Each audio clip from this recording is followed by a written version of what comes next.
it became like a very, I don't know, the best kind of band, I think, to be in. 2003, there was 4 of us. Julian, Matt, myself, and Ryan Williams. And then Ryan left the band for Oklahoma, which was a little nerve-wracking because none of us were kind of leaders in a band per se. So when he left, we were left with like, how do we do this? I think we just kind of, we felt like we were in like a good groove together. It's like, we've got this good thing going. Let's just keep it going. Let's see what we can come up with on our own. So that was kind of the start of writing No Plants, Just Animals. Luckily, Rickle was the only one that had enough confidence to try singing.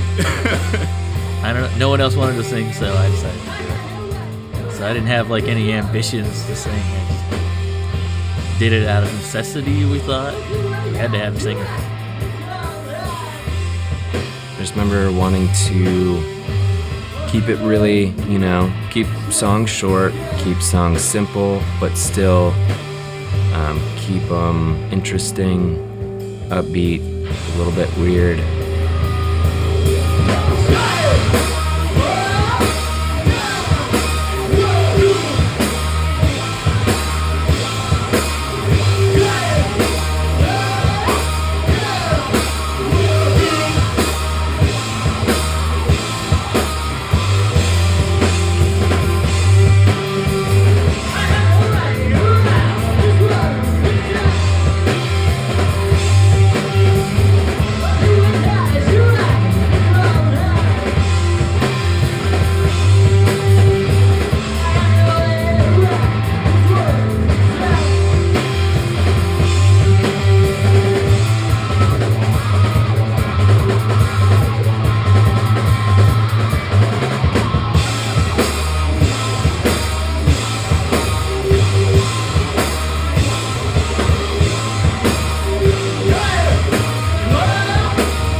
By the time those guys came down, I had probably done a few projects, maybe Thunderbirds Are Now, maybe something for them. I did a record with Scott, my youngest son, called Scott Allen and the Breakdance.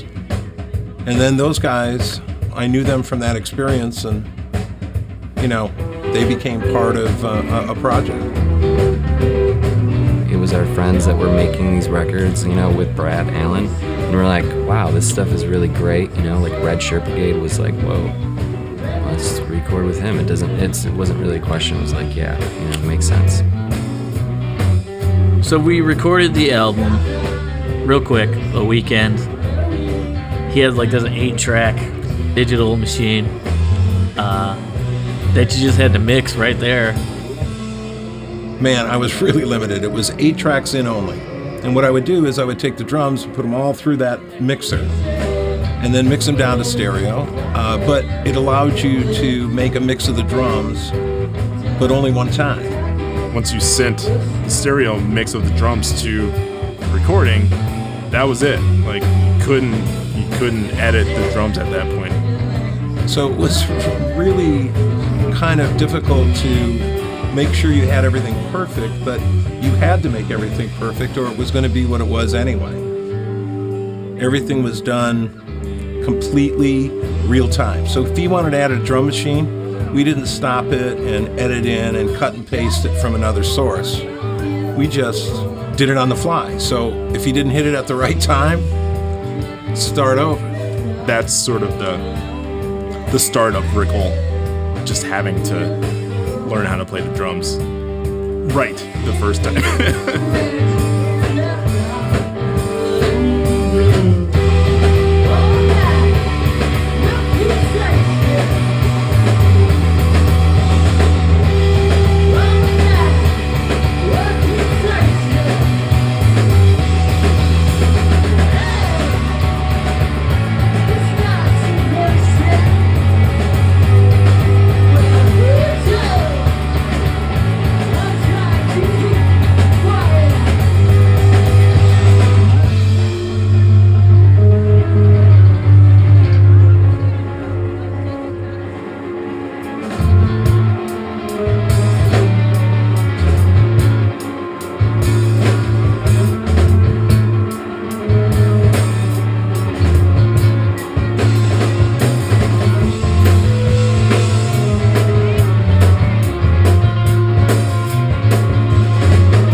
I specifically remember like MySpace,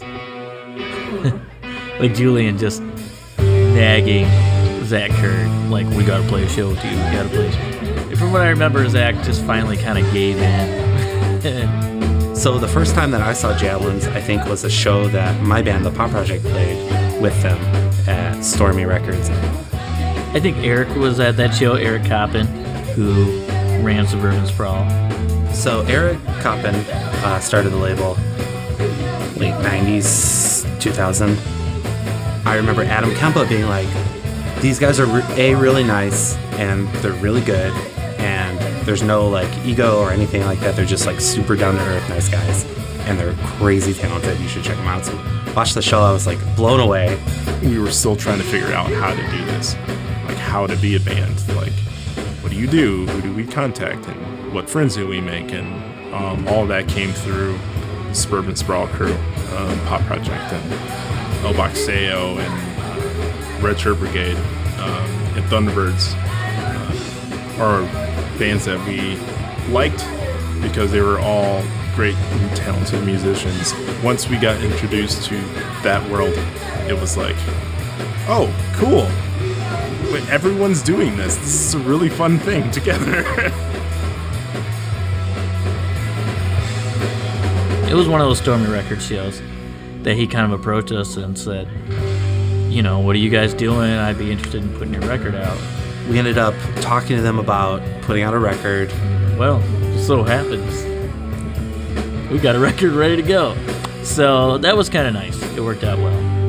We had a conversation with Zach and Eric, and then Eric officially were like, oh, why don't we bring you into Suburban Sprawl? Why don't I pay for your record to get pressed, your CD? And we were like, what? This is awesome. This is so great. And that was pretty cool. I personally had like 3 things that I wanted to accomplish with music back then. And it was get on Suburban Sprawl Music, the label, play at the Magic Stick, because you know it was the thing to do, and play a show with Bob Nana from Braid, which we did all these things like within a year of putting our record out, which is pretty awesome. It's funny, yeah. Like little goals, for sure. Like, you know, it just goes to show you how insular it was. I guess I lowballed it a little bit. I don't know. Just got lucky with all of it.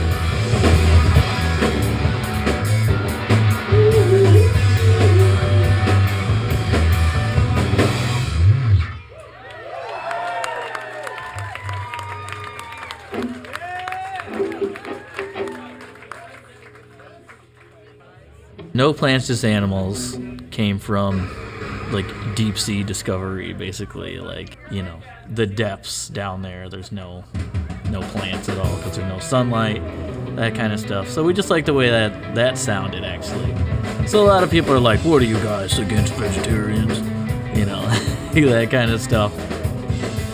When it came time to do the artwork, we gave it to Sean Knight and didn't tell him the interpretation of the title or anything. We just wanted him to like listen to it and do what he thought. Just a fan of his and knew he would do something cool. So, I mean, we were pretty surprised with what he came back with. Animal utensils sticking out of him is not what we originally had thought, you know. That's kind of the genius of Sean, is he knew how to make something that's going to catch your eye and maybe you'll talk about it. You know. He's a good artist, you know. So, yeah, I was super happy with the way it all came out. You know, it's so good. Like it's so simple and effective at the same time.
Yeah, I listened to the record today from start to finish.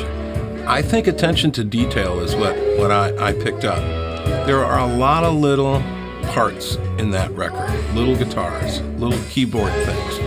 I think just listening to them and those little parts that they found and what they wanted to do with them and how they went in was really good. It made the record better.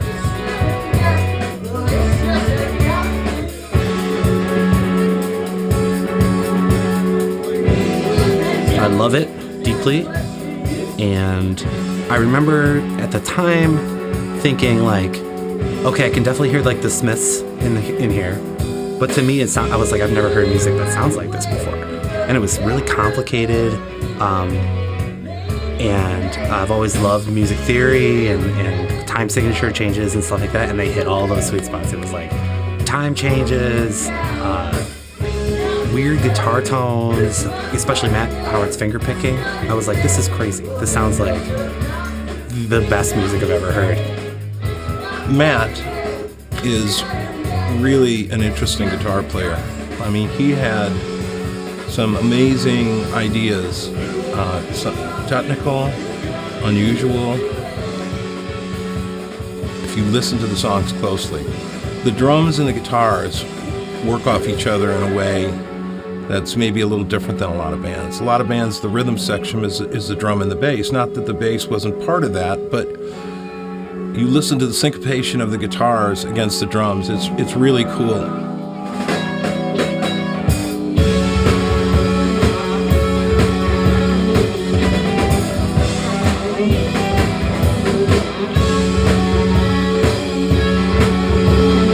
Rickle's singing was really weird at the time. It was really cool. It was just like that kind of yelpy, shouty kind of thing.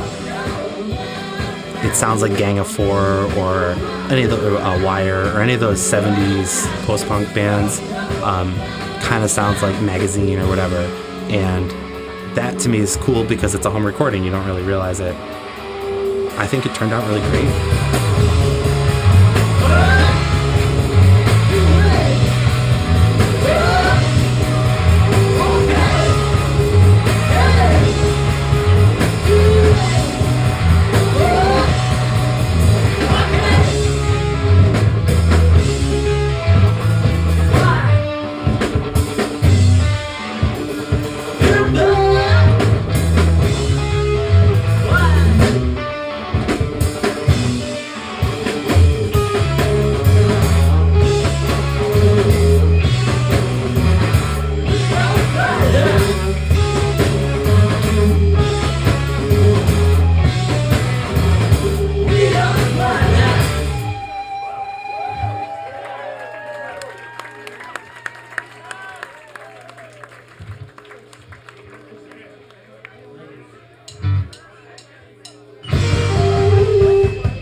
I mean, the band has certainly taken its time over the years, but you got to do it at everyone's pace. We're not too concerned over writing stuff that day, and if someone's hurting, then we'll just talk for the first couple hours or whatever, and then maybe play a song and go home.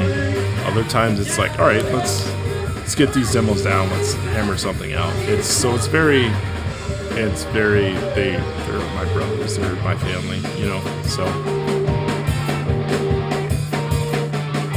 You just get back in the practice space and something happens where, so unintentional, but you're just joking around and you get in there and you just literally you play something and then Matt starts playing something and then you're like, what? What's going on? And it's a song because it just came from nowhere, And those are really great moments. They don't happen a ton, but when they do, it's just wow, so effortless. And that's probably one of the best things about practicing and stuff or playing music. Back then, 10 years ago, we were all on the same page, all listening to the same thing. I mean, 10 years later, we have pretty different tastes, so it's still very if someone doesn't like something, we don't do it. That sort of voting system works well and keeps it interesting, but also slows us down quite a bit. We've written so much music over the past few years, and we've kept a couple of the songs around.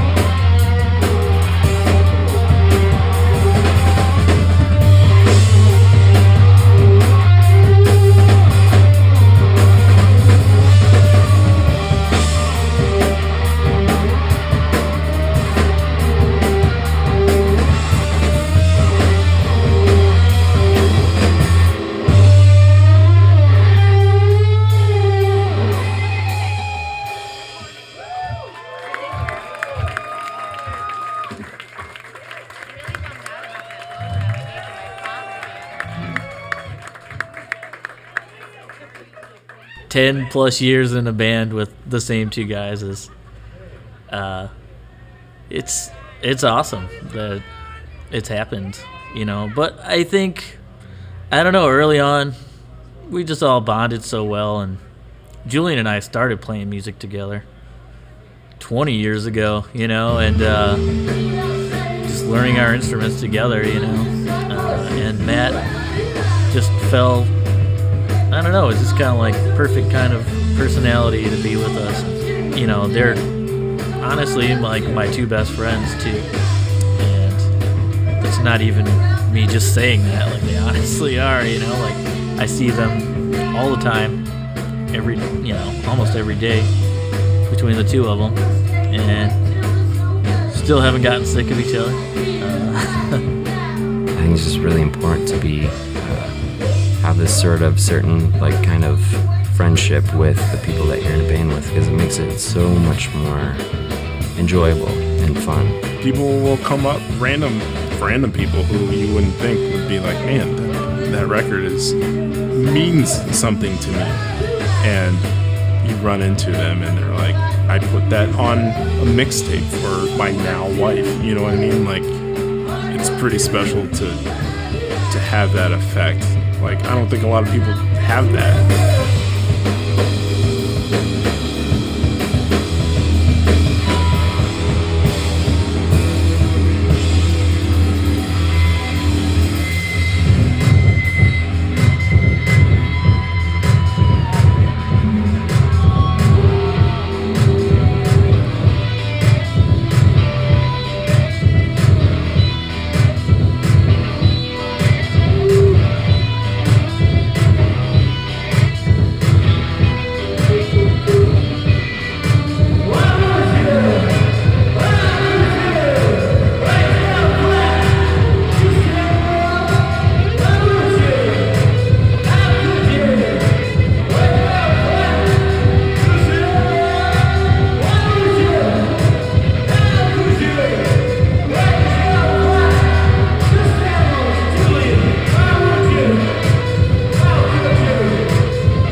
band after all this time, and I can't really even think of, life without being in this band. It's just a part of living, after all this time. So that's cool. Super lucky.